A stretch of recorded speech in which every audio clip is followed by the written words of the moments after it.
Eugene Alcawili.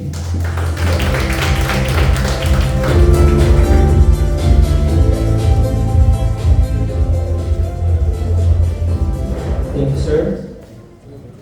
So it is with great pleasure and deep appreciation that we welcome the esteemed executives from TCL Sun Inc., Mr. Bert Chung, Deputy Director of Air Conditioner and B2B Business, Ms. Shay Yu Shaoling, Deputy Director of Marketing, Mr. Tony Tan, Director of Service, and Mr. Joseph Cerniches, Brand Manager. Good afternoon, sir.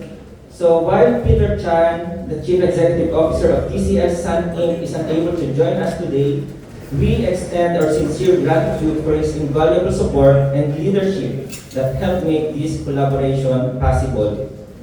And of course, on the part of TESDA, we would like to welcome our very supportive Assistant Regional Director, Ma'am Carissa A. Tauma, Muntiparlas Tapat District Director, Maria Grace de la Rama, my co-workers, friends, ladies and gentlemen, good afternoon. Today's MOA signing formalizes a shared commitment to improve skills training by integrating industry-grade tools and technologies into our programs.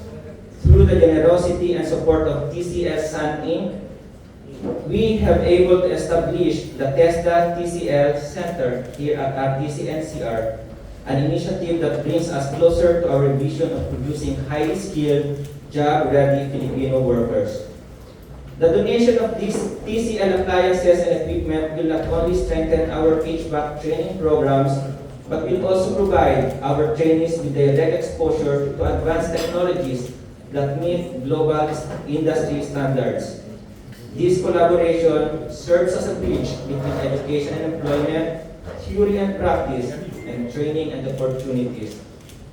More importantly, this partnership is a testament to what we can achieve when the public and private sector work hand in hand for a common purpose, that is empowering the lives, uplifting the communities, and building a resilient and competitive workforce.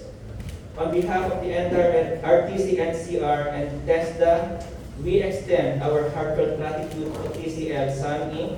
for believing in our mission and for being a valuable partner in nation building.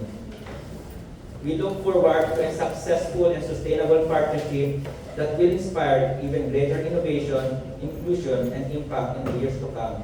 Maraming salamat po and welcome once again.